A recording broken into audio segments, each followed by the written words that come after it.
So I gotta make a video justifying consciousness as quickly as possible, right quick, or else someone's gonna say, I didn't know that, I still understand. The universe can't be conscious, this doesn't make sense.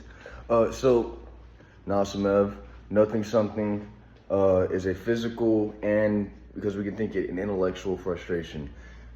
Meaning that as it is a question that can be asked and observed, it is an intellectually occurring thing, but because nothing still being something is a physical thing as well, it is a frustration. Now that frustration is caused by contradiction, confusion, contradiction, not contradiction, frustration. These are the hosting elements for consciousness. These are where our basic components of observation come from. Humans, animals, could not be capable of consciousness in a universe that was not itself capable of consciousness. Somebody wants to argue with me here to say, no, God gave us consciousness. Shut the fuck up. All right, I gave people a real explanation that doesn't collide. All right, so what goes on is, like color, anytime there is a color present, the universe is capable of being that color. Because there's consciousness, the universe is capable of being conscious.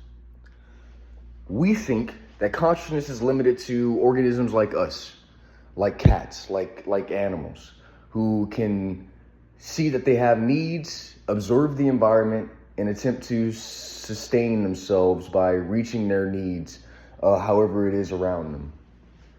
But what we actually need to recognize is that even things that don't have brains like ours are demonstrating consciousness. Plant life, for instance, demonstrates consciousness by how it responds when it is not being physically touched to things like sunlight. Well, I guess it is being physically touched by sunlight. Or how it responds to when it tries to grow. When the vines try to grow and something gets in the way, it doesn't just retardedly fucking keep trying and do that. It turns and it goes around it. These are forms of consciousness that are just inherent with the universe. The universe is observing itself, because that's all we do with our consciousness. This will lead back in the concept in the S-cept exploration, in which every possible concept for what could be is being challenged based on a possible and ethical comparison. Real things, but I did it. The universe is conscious. Existence is conscious.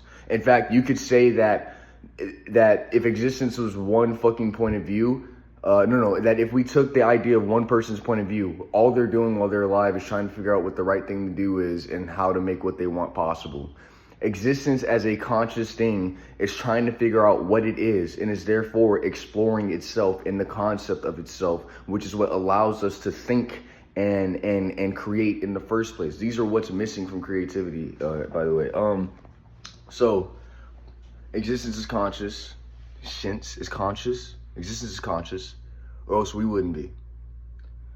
It's an innate part of it, and it's caused by the intellectual, physical frustration, the tangible frustration. And there's this separation I feel like I need to distinguish here between physical and intellectual. The reason I point out intellectual is because not only is it happening, it can be observed and said to be happening. Now we think at the beginning of the universe, there's no one to observe it though. At the beginning of the universe, it's still happening. And from this point of view, we can still observe it. So fuck off. I'm sorry, I didn't mean to be rude. I'm being attacked by too many people right now. So,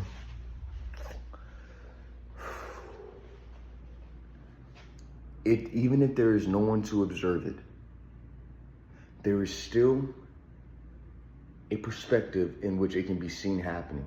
Like from this perspective here. The perspective that I'm holding the camera to my face. Even if I move the camera here, that perspective still exists. This is what I mean by intellectual. It's still there. It can still be thought of. It can still be acted on. So not only is it physical, it's intellectual. And these combinations are creating consciousness, which means that the universe itself is conscious. Existence itself is conscious.